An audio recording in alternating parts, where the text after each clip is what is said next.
دوستو آج کی اس ویڈیو میں بات کریں گے قرآن پاک کی اس سورت کے بارے میں جس کو کوئی انسان اگر رات میں سونے سے پہلے پڑھ لے تو وہ موت کے علاوہ ہر چیز سے محفوظ رہے گا، اور اس سورت میں ایسی راز پوشیدہ ہے کہ اگر انسان اس کو جان لے تو ہر مشکل وقت میں اس کو پڑھنے لگے گا۔ تو دوستو قرآن کی اس سورت کا نام سورہ فاتحہ یعنی الحمدللہ شریف ہے، جس کی تلاوت مسلمان ہر نماز میں کرتا ہے، لیکن اس کی فضیلت اور اس میں چھپے پوشیدہ راز اور حکمتوں سے ناواقف ہے۔ تو دوستو سورہ فاتحہ 7 آیتوں پر مشتمل ہے، جن میں سے پہلی 3 آیت میں اللہ تعالیٰ کی حمد و ثنا ہے، اور آخری 3 آیت میں انسان کی طرف سے دعا و درخواست کا مضمون ہے جو رب العزت نے اپنی رحمت سے خود ہی انسان کو سکھایا ہے، اور درمیانی ایک آیت میں دونوں چیزیں مشترک ہیں، کچھ حمد و ثنا کا پہلو ہے، کچھ دعا و درخواست کا۔ دوستو دراصل یہ سورت ایک دعا ہے جو اللہ تعالیٰ نے ہر انسان کو سکھائی ہے، اور قرآن کی شروع میں اس کو رکھنے کی وجہ یہ ہے کہ اگر تم واقعی اس کتاب سے فائدہ اٹھانا چاہتے ہو تو پہلے خدا تعالیٰ سے یہ دعا کرو یعنی سورہ فاتحہ پڑھو۔ حضرت ابو ہریرہ رضی اللہ تعالیٰ عنہ سے منقول ہے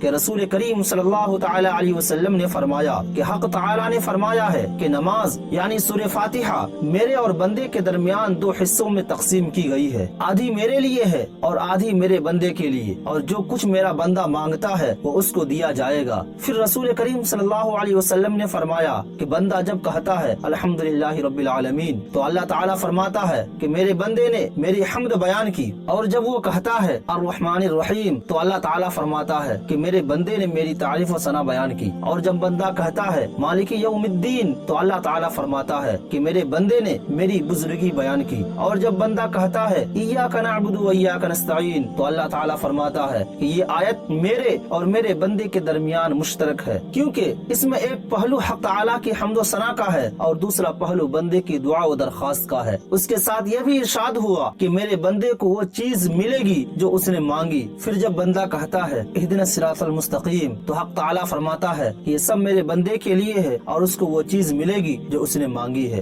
رسول کریم صلی اللہ علیہ وسلم نے فرمایا کہ قسم ہے اس ذات کی جس کے قبضے میں میری جان ہے کہ سورہ فاتحہ کی نظیر نہ تورات میں نازل ہوئی، نہ انجیل اور زبور میں، اور نہ خود قرآن کریم میں کوئی دوسری سورت اس کے مثل ہے۔ یارو کہ آپ کو پتا ہے کہ ابلیس کتنی مرتبہ چیخے مار کر رویا؟ تو یارو امام جلال الدین سیوطی رحمۃ اللہ علیہ نے روایت ذکر کی، وہ فرماتے ہیں کہ ابلیس یعنی شیطان 4 مرتبہ چیخے مار کر رویا، ایک مرتبہ جب اس پر لعنت برسی، دوسری مرتبہ جب اسے زمین پر اتارا گیا، تیسری مرتبہ جب اللہ تعالیٰ کے آخری نبی رسول ہاشمی صلی اللہ تعالی علیہ وسلم نے اعلان نبوت فرمایا، اور چوتھی مرتبہ جب سورہ فاتحہ نازل ہوئی۔ امام مجاہد رحمۃ اللہ علیہ بیان کرتے ہیں کہ جب سورہ فاتحہ نازل ہوئی تو شیطان انتہائی مشقت میں پڑا اور خوب دھاڑے مار مار کر چیخ چلا کر رویا۔ یارو اب سورہ فاتحہ میں چھپے پوشیدہ راز کو سنو، اللہ تبارک و تعالیٰ نے اس میں کتنی چیزیں پوشیدہ رکھی ہے، کیا کیا حکمتیں رکھی ہیں، آپ سنو۔ فاتحہ بالکل رحمت کی صورت ہے، اسی لیے اس میں اللہ پاک کے قہر و غضب اور دوزخ کے عذاب وغیرہ کا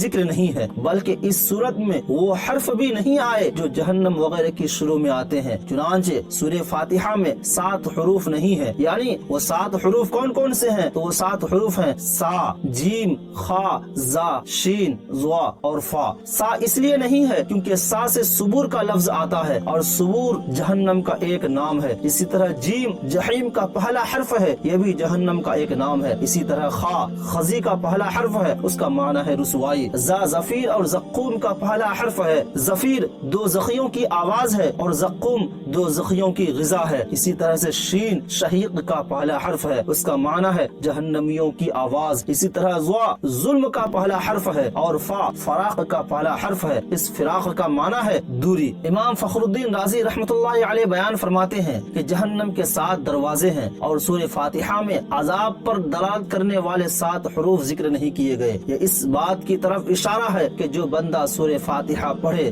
دل سے اس پر ایمان رکھے، اس کے حقائق کو پہچانے، اس میں چھپے ہوئے پوشیدہ راز کو جانے، وہ جہنم کے 7 دروازوں سے محفوظ رہے گا۔ سبحان اللہ۔ سورہ